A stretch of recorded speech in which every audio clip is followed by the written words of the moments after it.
You're tuned in to Shop Talk, presented by RaceOnTexas.com. Here's your host, Caleb McFarland. Welcome back, ladies and gentlemen. Here we are with another installment of Shop Talk, and joining us this week is the man, myth, and legend himself, Mr. Howard Willis. Howard, it is so great to have you here tonight. Well, thank you. Glad to be here. You know, it's your name in the Houston area of racing, and even reaching further than that into the region with some of the different classes that you've gone and raced and some of the special events. You know, you've your name's got a pretty good following, and I mean that doesn't come with just a few years of experience. I mean, you've been in the racing ball game for the better half of 40-something years now, huh? Yeah, when you called the other day, I got to thinking about it, and it'd be 48 years this year. Wow. That I've been racing. So everybody ought to know who I am by now that even thinks about racing, because I've been around a long, long time. If they don't think about you and realize who you are, they'll show up real quick. And right. They'll show up and learn real quick. Because, and it, correct me if I'm wrong, 64, right? Years old, or 63? I'm 67. 67? Oh, my gosh. I'm giving you a few 67. years. 67 64 years old. sounds good. And, well, it's 67. You got out there last Saturday and sliced and diced and, worked your way, started lapping almost halfway through the field, if I remember right, at 105 Speedway in Cleveland. And, it's – what's it – I mean, I know this is like a weird question to ask, but like, what's it like to be that good? Like, I mean, I don't know. The other night, it seemed like my car was right on and everybody else's was way off. Right. I mean, I could drive mine wherever I wanted to, and I mean, but I didn't have to drive it real hard because the car was working really good. I think we were just better prepared for the racetrack than everybody else was, is the only thing I can say, because there's been times that I've went out there and thought that I was prepared and pretty much got my ass handed to me. So right. We've all seen, nights like that when everybody tries something different and it doesn't always work kind of to the idea of what, they have planned for it. Right. That's just kind of, sometimes you're the bat and sometimes you're the ball in that regard. But, with as many years that you've been doing this, you probably got a pretty good stack of setup lists and setup sheets for different tracks by now, huh? Small being an understatement, huh? I don't think we even got a book anymore. We used to, when I was late model racing, we used to keep track of it, pretty much what we done at each racetrack. Because we went to Mississippi, Oklahoma, Arkansas, and I mean, we went to a lot of places and raced. So when you do that, you have to have a pretty much baseline to start with at each racetrack. But when you're just running around here, which I haven't got off from here very much, we pretty much just put the same basic setup on no matter where we go, and start from there, because the limited is not a whole bunch to it. You got springs and shocks. Right. And then stagger and wheel offsets is about all you have to do to make the car better or worse. So it's not a bunch of bar alignments and torque arm springs and all that stuff. That we don't have to do all that on a limited. It's either going to be fast or it's not going to be fast. That's right. And, it just kind of comes from, I would say, the experience and the knowledge, having that, right there on the back of your hand to know and look at what the track conditions are doing, how many features are going to be before y'all's, and to kind of know about what the track's going to change, if any. And, that right there is, I'd say, almost half the battle with setting up a race car. Right. That's just like Edna. For some reason, I can't get Edna figured out. I mean, I can go good in the heat sometimes, but I've never been able to go really good in the feature. Mm-hmm. Not the whole race. I might start the race good, or I might end the race good, but I just don't run good down there for I don't know why yet. We ain't figured that part out yet. Not yet, but close. We Not ain't yet. gave up. We just hadn't figured it out yet. That's right. Now, so how'd you get involved in racing? Those 40 plus years ago. I mean, like, is it just something that you just kind of stumbled on a dirt track, or was family and friends a part of it, and that kind of drove you to, continue to enjoy it? No, it was actually when I was a kid. Me and my dad and my little sister actually started going to Meyer Speedway, watching races out there for a long time. And then as we got older, I mean, I went out there and watched pretty much the whole time I was in high school. And then I got a job working on cars, and one of the guys at the place where I was working, he said, let's build us a race car. And I told him, oh, okay, that'll be cool. And I said, I'll drive. Yeah, okay. So that's what we done. We built a car and I drove. So how was it? How was it starting out back then? Look, kind of. It was okay. I think I run like 3 weeks and I won a consolation race. But it took me, I think, I started in 73, at the end of 73, and actually we raced at Beaumont. Okay. They had a big race at the end of the year, and we raced at Navasota, and then we went to Beaumont. And then the whole next year we raced. We run second, third, and fourth in the features, but then it took till 75 before I actually won a feature. Mm-hmm. And then when I won one, I won 7 out of the first 12, I think, and Ader won the other 5. And so was that in the same car that you and your coworker built, or was that kind of improving the car, or just completely different ball game? No, we actually built a different car. Okay. Over the winter time, and we built a little Duster, a little old Plymouth Duster, 70 model Duster. But the first one was an 64 Dodge Dart. But it was fun. It was a lot of fun. Then he actually started. I mean, I had quite a few friends of mine that helped me along the way, family and friends that helped get going. And then I probably really didn't do a whole bunch of anything other than just go racing until like 78, 79. We got better and better. We actually won the championship at Big H. Okay. And that was in 79. In stock cars or in like a sport mod kind of class? It was actually in stock cars. It was like a wing. It's kind of like a wing. Back then it was V8s and 6-cylinders. Okay. What you had. So like the super stock days. Yeah, it was actually better than that because it was like John O's daddy, Mike Murray. Oh wow.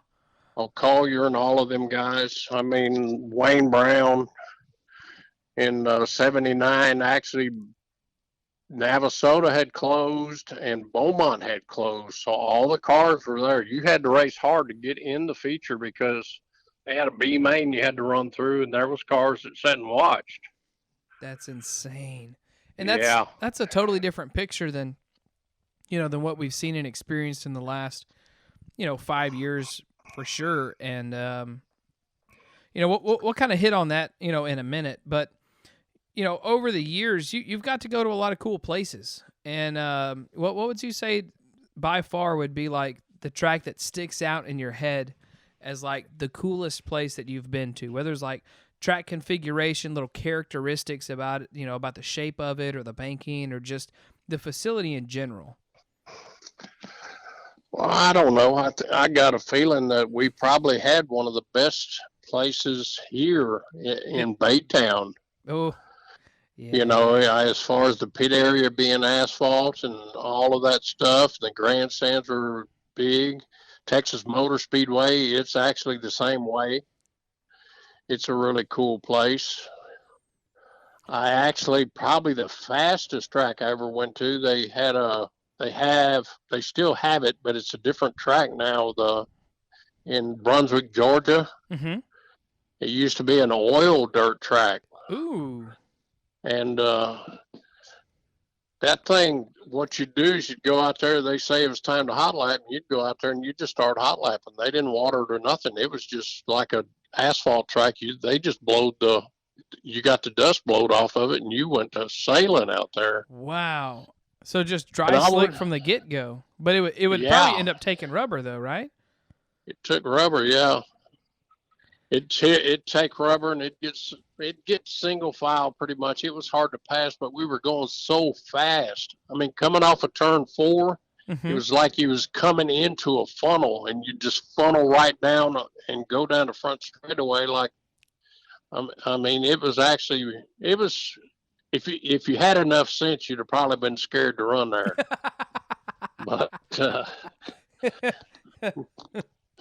But I remember one time we was running third. We was behind Bill Fry, and I think Bloomer was leading it. Bloomquist was leading it. Larry Moore was right behind me.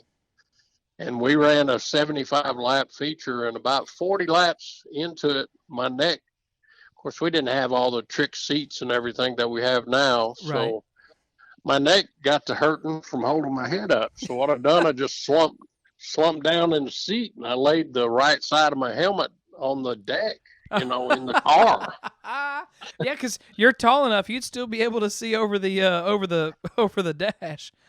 Yeah, and I could still see and everything, but man, you had no control over your head pretty much, because it hurt so bad. And I was coming off turn 4 there, and I was thinking, I thought, man, if I come out and hit that wall, my head's just gonna go flying off into the grandstands. Gosh. But after the race, old Bill Fry, I was right on his bumper. He was kind of in the way. And I told him, I said, man, my neck got hurting out there. I couldn't even hold my head up. He said, mine did too. He said, I'm going to give me one of them deals and put on my seat to hold my head up. He said, I thought I was like one of them wimps. No, Larry Moore, he was standing there. He said, my head felt just fine. I had one of them deals on my seat. You guys could have just let me go on by. My gosh. And, that's something that a lot of people that might not race don't really think about is, if you're not comfortable sitting in your car or instances like that, like if your head's bothering you from you can't, hold it upright and things like that, you're not going to really do as well because you're taking your mind off of, the focus on hitting the marks. Exactly. And that's go ahead. And it's just a pain that you're in. I mean, that's like driving a late model and a modified right now.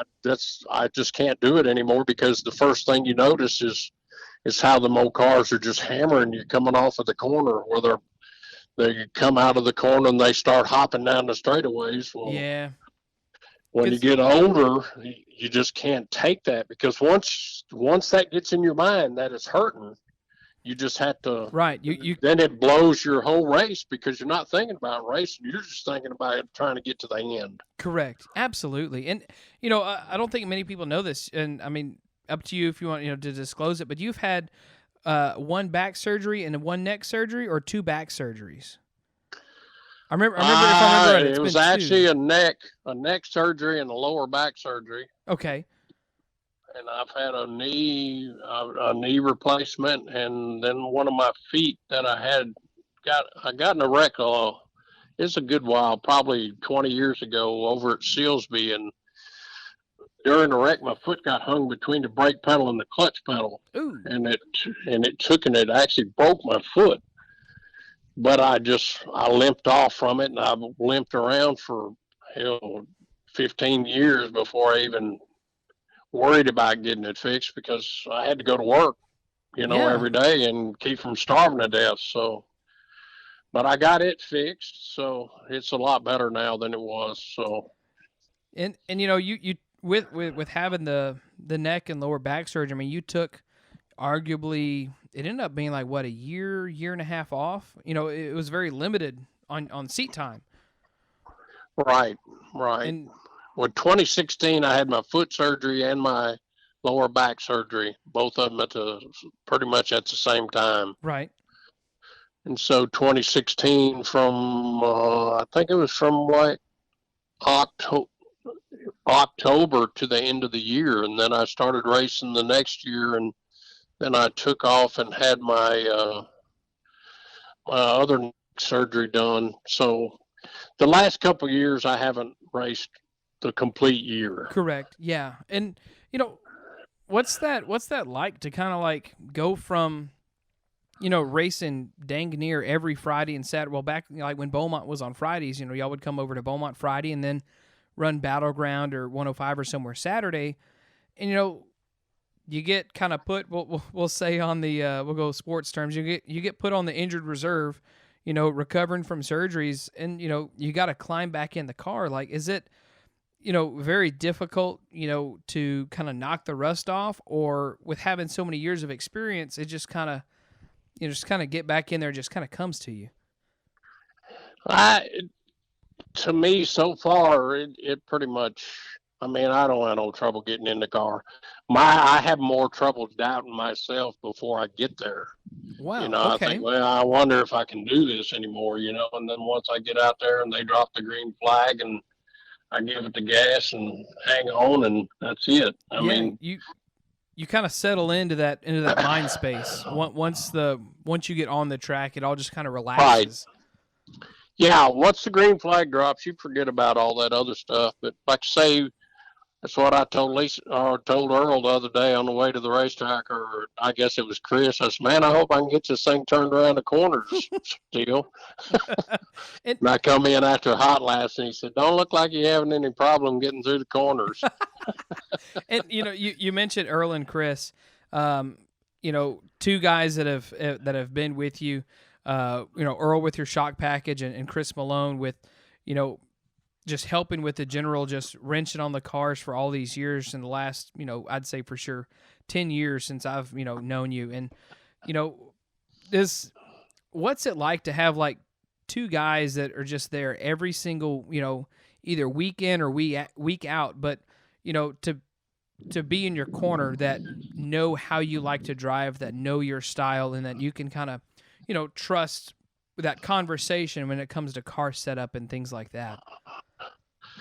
Well, the good part of it is all the guys I got right now, which I got Jerry and Earl and Chris, is pretty much, and D Fox. We don't really say a whole bunch to each other. Everybody knows what their job is. Yeah. And Earl, he's watched me race enough that he can pretty well tell. He walks by and asks me just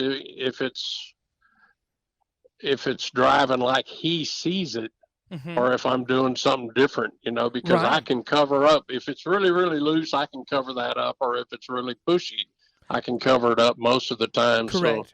So like he says, he has to see it the first lap or two, so he knows what's going on with the car. So, but I mean, it makes a lot of difference because Robert Metz one night, he looked around, he said, is Earl here? I said, no. He said, oh, good, we got a chance tonight. I said, what do you mean you got a chance tonight? He said, well, when Earl's here, you adjust the car to make it better. Right. He said, when you're here by yourself, he said, you just drive it like it is. You've got old enough you don't even want to work on it anymore. He said, you go by, kick the tires, make sure they got air, and go out there and race. He said, we got a little bit more of a chance. That's right. And he's pretty much right. Yes. So, in the aspect, I mean, and I know, of course, setup stuff is kind of a little, touch and go, but like with Earl there, I mean, do y'all, go far in depth as far as like revalving or adjusting shocks in that, or y'all just put a different shock on to, cope with what the racing surface is?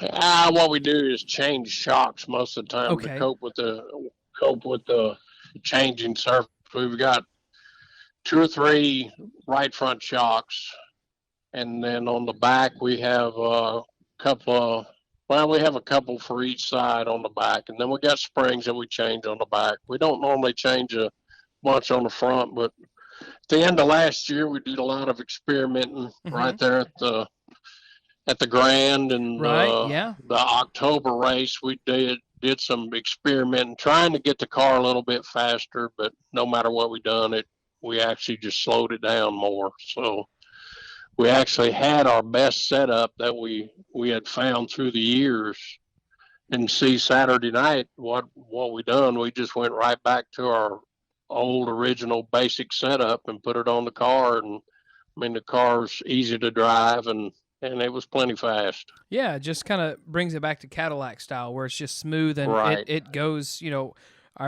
One of the things when it comes to post race interviews is, did you have to make the car work or did it work for you? And when you got the car working for you and you're just out there Cadillacing, you're just chilling essentially. That's it. That's it. And you mentioned Texas Grand. You got to race with the man himself, Mr. Kenny Wallace, on several occasions, and also at the Grand and the limited modifieds. And after the races, those that were hanging around and partaking of Rice Krispie treats in a can got to hear some of y'all's fun stories and back and forth and banter. And one of the jokes that I think Chris had told me was that every time that you and Kenny Wallace have raced, you've beat him. And so, or beat him or finished ahead of him. And, seeing that kind of joking around and banter between y'all, it's pretty cool because, he's just a down home, just, regular dirt track guy that just kind of got the break and made it big. But, what's it like to race with a guy like that has, made the big leagues, shall we say, and, coming back to his roots of dirt track racing? Oh, it's pretty cool. It makes you feel pretty good that, they notice you and you notice them, from being good or bad. Me and Kenny, we had a pretty good time because we ran at the Enduro, and then with the next Wednesday after the Enduro, we had a little race down at Lawrence's track. It was an invitational race for charity. Correct. Yeah, I remember that. Yep. And me and Kenny was there, and Bobby Pierce was there, and old Kenny, he comes up and he said, "What'd you do with all that money you won?" He said, "Go home, put it in your attic." I said, "No." I said, "I didn't put it in the bank, that's for sure." But it was kind of funny, and they made fun of that all night long, because we had a good time. We had a good time at both places, and we really had a good time down there at Lawrence's benefit deal because we run a really good race, and everybody was there for, to have a good time. Absolutely. And, absolutely. Yeah. And it was on a Wednesday night. It was fun. I run off the back straightaway on the first lap. They said, "What happened?" I said, "I couldn't see where I was." The lights were in the infield. Lawrence had put up some temporary lights. Well, I started on the outside and went down the back straightaway, and the lights were behind the other cars on the other side of the other cars. Well, I didn't see the end of the track. I run smooth off the end.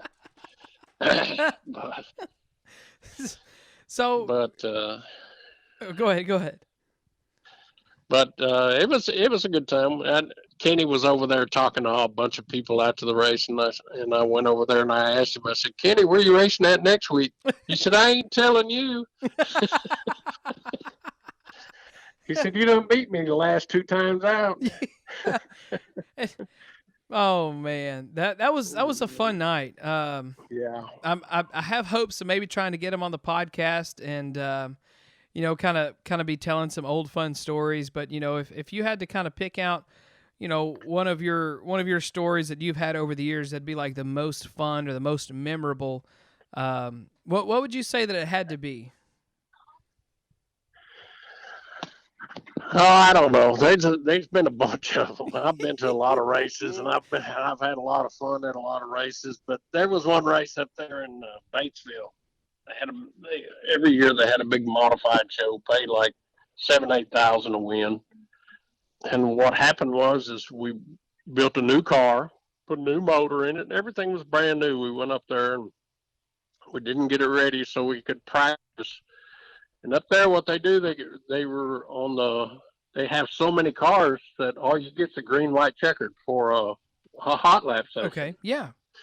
Well, I rolled up there to a hot lap, and you had to go out with your heat race because there was, I think, like 10 heat races, 20 cars a heat.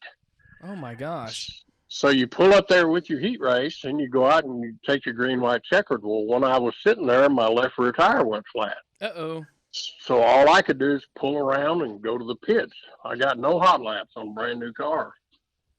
So then we started the heat race, and I started kind of far back in the heat race, and they dropped the flag, and I took off, and man, I went by 5 or 6 cars in a hurry, and then all of a sudden the motor just died. Oh. So I coasted off the track. We went down in the pits, and I rolled up to the pit area, and the guys pulled the hood off and looked at it, and what had happened was the oil pump, I mean, the intake was cut down enough that the distributor didn't bottom out on the intake. So it spun around. The distributor spun around. So I was motioning for them, to spin it back around, tighten it up, and they all just kind of threw their hands up. So I took the seatbelts out. I got out of the car, and I set the timing back where it was. I tightened it up, and I got back in the car, and I drove up there. Well, they had restarted the race once, but they didn't make a lap. So they come back. So they come back around. I got back on the end of the deal.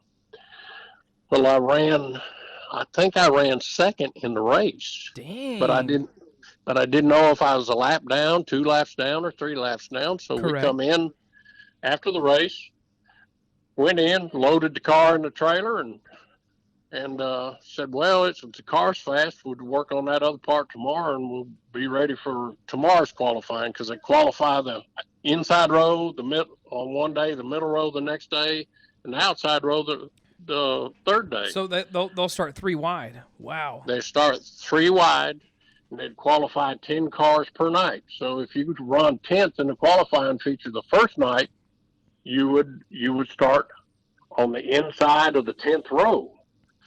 So anyway, we're sitting around there, we're watching races, and they would go to line up for the A main, the qualifying feature that night. Well, we're in it.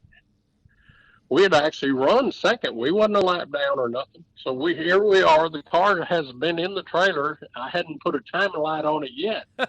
We rolled it out of the trailer and put the fuel in it, and I got up to like 8th.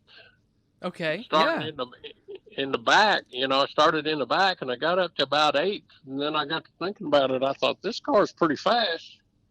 So I just backed off, and I ran 11th.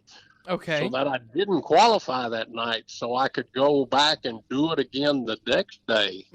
Okay. Interesting. The next day, we actually won the heat race and the qualifier, so I started on the middle of the front row.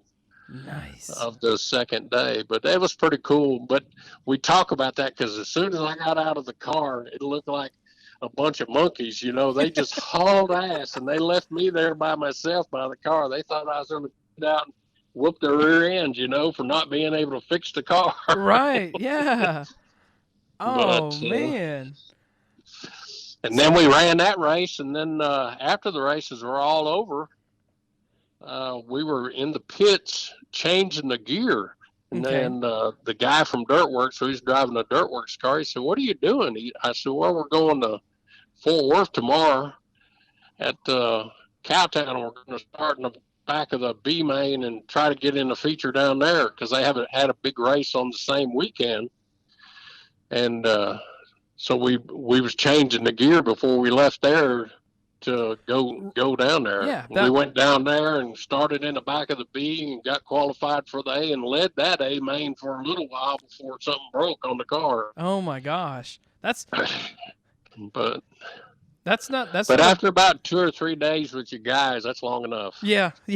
That's not too bad. That's not a bad 2 days, 2 nights on a car for just being a brand new car, and working out the gremlins as you go. I mean, holy cow. Right. So we worked a little bit harder than we do now. Absolutely. I mean, why not? Yeah. You're now to the point now. It's just kind of all right.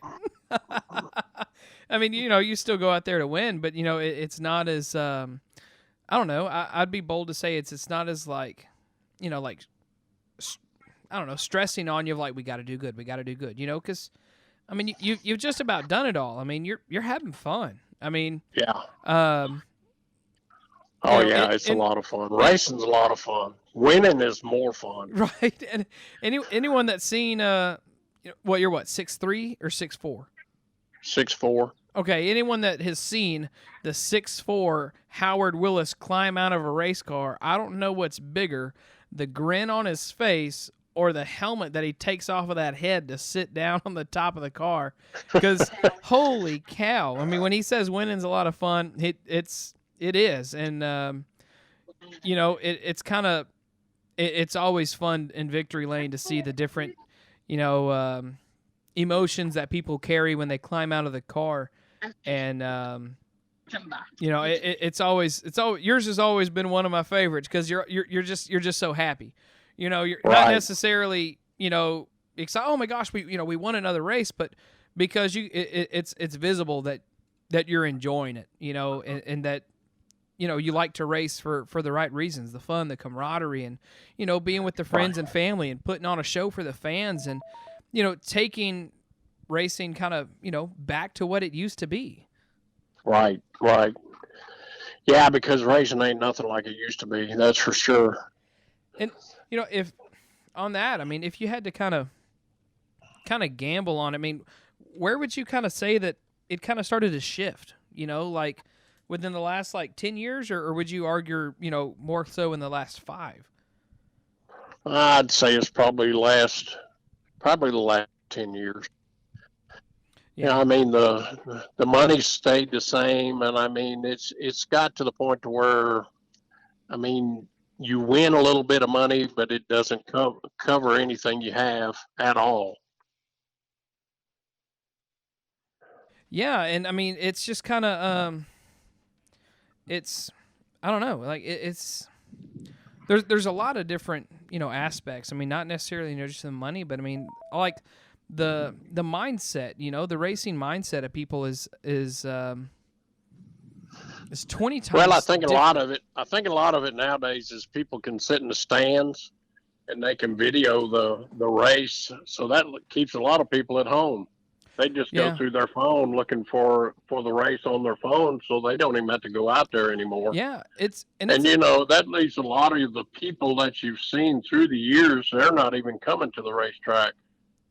Yeah, it brings the race to them, and I mean it's one thing to to not be able to make it for a like you're at home sick or something, like, so you're watching it so that just so you can watch it, but it's a completely different deal when you just kind of get in that, I'm gonna say, in that shift of joining the social media, watching on the internet group, and not be there, because it's a totally different experience, totally different environment that, in my opinion, it takes away from watching the race. It's different. It's just. Yeah, on Sunday when the NASCAR guys race, the grandstands may not be as full as they used to be, but they still getting paid by the TV. And the dirt tracks are not that way. I mean, they're getting videoed, and a lot of people are staying home watching it on video, but the purse is not going out to the guys out there racing. I mean, you get a little bit of money to win, you get nothing for second, third, and fourth, and fifth and 20th, so I mean it's more of a fun deal now than it used to be, because I had to win to be able to come the next week. Correct. Yeah. And nowadays I better hope somebody else buys me some fuel or tires or something like that, because we ain't winning enough money to cover all of that stuff. Yeah, and a lot of people argue that I'm going to throw it out. That I know a lot of people don't like the IMCA aspect of the different rules packages and stuff that people will kind of open themselves up to have to spend so much money nowadays to be competitive, and that pay return just isn't. It's just not comparable. Right. It's a night and day difference, and a lot of people like to hang the hat on that, but at the end of the day, it kind of comes down to the aspect of what the tracks can afford to pay everybody. And, like you say, I mean, if there's, people that are sitting at home not watching the races at the racetrack and helping those racetracks, it just kind of, it's the big trickle-down effect. Yes, it is. Yes, it is. Well, to race and have fun, you got to have your sugar daddy somewhere to help pay. Which I've had a few down through the years, but normally me or them gets crossways or another. I guess I don't do as good as they think I should sometimes. So. Well, I don't know. I mean, it's a lot of years, everybody always would say, "Oh, Howard's here, we're running for second." So I'd argue that you've been doing a pretty damn good job over the last 40 plus years. Yeah, we've done. I tell you what, I think I've really done a lot better than I deserve. Most of the time.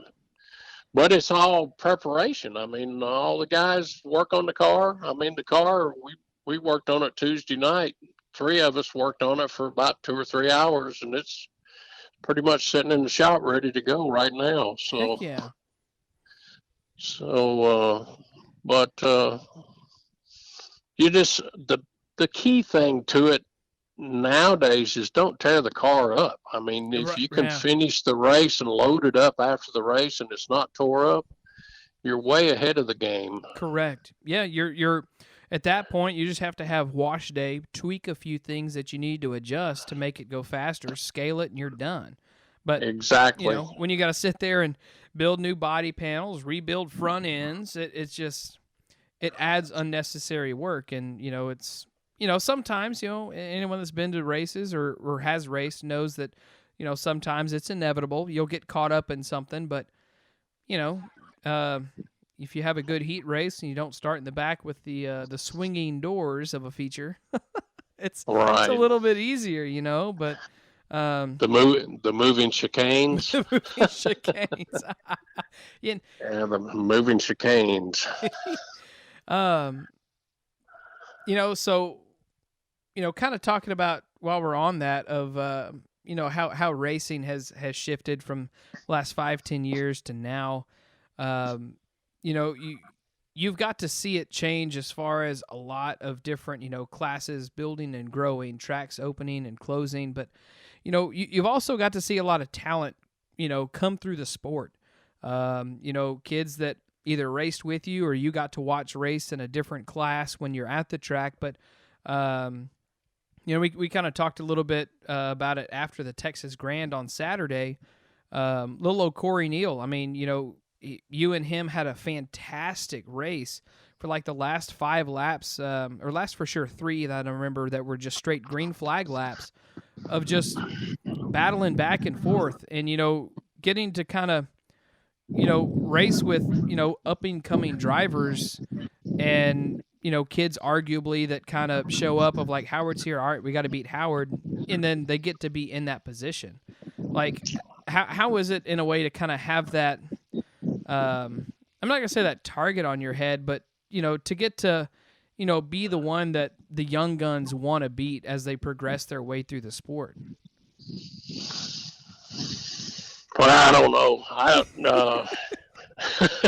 That's to a be good honest. Perfectly honest, I'd rather them beat somebody besides me. But that's a good on the spot question. We had the Begno. Oh yeah, Bo.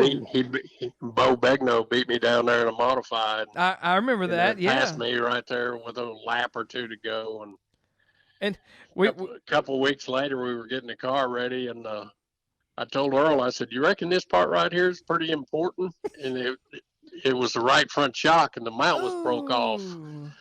So when I went down in the corner and gassed it, and it jumped up into the cushion. Yeah, that the shock mount was broke, is what sent me up into the cushion. Which he was giving me a fit anyway, But that just finished it off. And they were so happy that they beat me, and I'm thinking, I'm really not happy that you beat me. Yeah, it's kind of one of those things like. Damn, I mean, if the car hadn't broke, we could have made this a real tighter, closer of a finish than what it was. Yeah. But I mean, it's inevitable. You know, Yeah. you're not going to be able to win forever.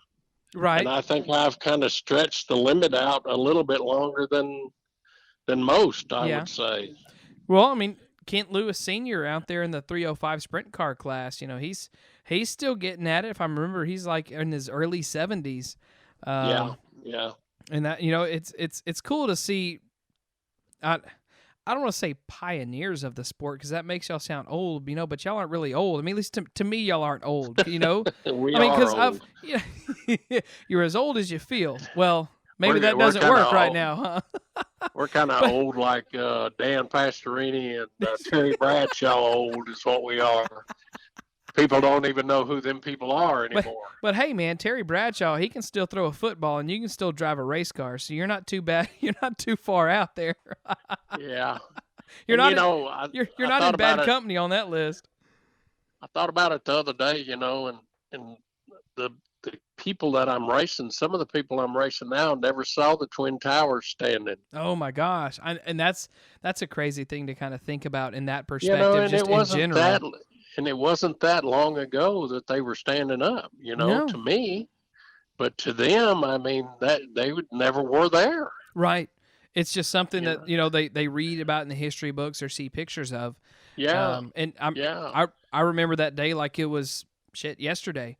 But, you know, at the same time, anytime when I see a movie that was filmed pre 9/11, you know, they have little scenes here and there of like the skyline if it's based like in, you know, New York or something.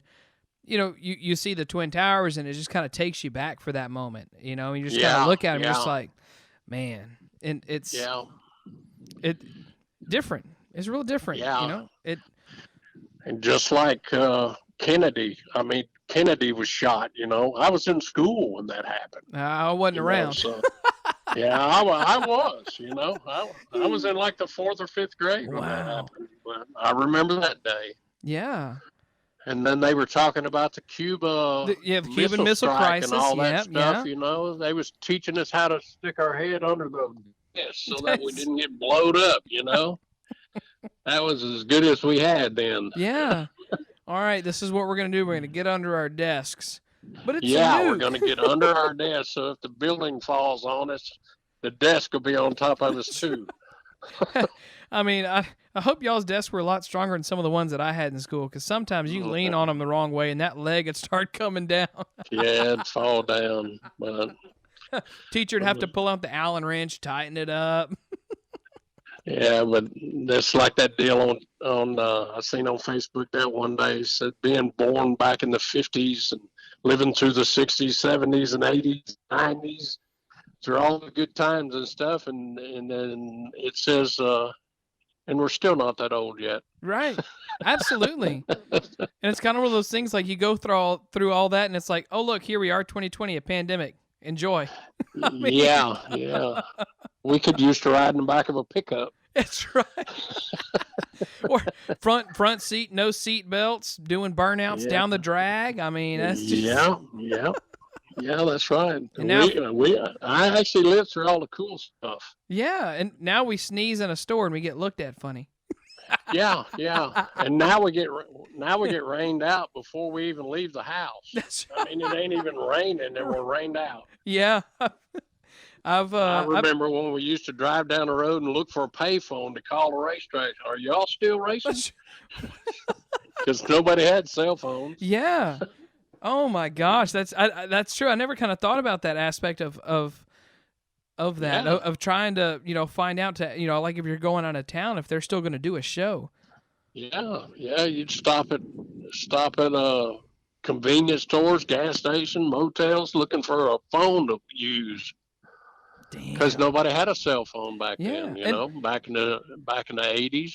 And now you show a kid a rotary phone or tell them what a payphone is, they're like, huh? What is that? Yeah. I've always wanted. They're pushing on the dials, trying to figure out. I pushed the number; it's not doing nothing. I've always wanted to go to like a payphone, a payphone bank where they have just a whole bunch of them on a wall, and take and call my cell phone, and then turn around a little bit of time later and just randomly just call that payphone number and just see if people pick up.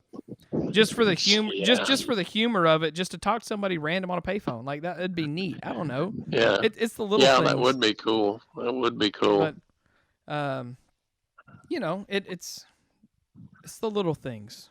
Kind of like driving a race car. It's the little things that we, that are done that we enjoy and, kind of keep us going and looking forward to the next time and the next time. But I do have to say, Howard, I do appreciate you for coming on this time and chatting with us here for Shop Talk and, archiving some of your, fun moments in history of the sport and, the story a little bit of Howard Willis Racing, and I know that there's a lot more under the surface that kind of just barely got tapped into. So I'm pretty sure that we may have a part 2 later on in the year. Yeah, there's a lot of stories. There's a lot of stories. You got time for one more? Absolutely. I'll make time for a good story. we can squeeze another one in here. We were in Mississippi at Wynot, I think it was. Yeah. Wynot, Mississippi. And that's right. I was out in the heat race, and I guess I rubbed on somebody, one of Moyer's buddies. I think his last name was Burroughs. He owned an aircraft freight company over there in Arkansas and Mississippi and stuff, kind of a little guy. Okay. Anyway, during the heat race, I took and rubbed on him and went on through. And after the race, he went over and he parked by Moyer. And Moyer told him, he said, "Man, I wouldn't let that guy run all over me like you let him." He said, "I'd go over and whoop him." So I didn't hear this story until about 10 years later. Anyway, when I was getting out of the car, he was standing at the car. And I got out of the car and I stood up and I looked at him and he looked up, at me, and he said, "That was a good race, Mr. Willis." and he turned around and he walked off.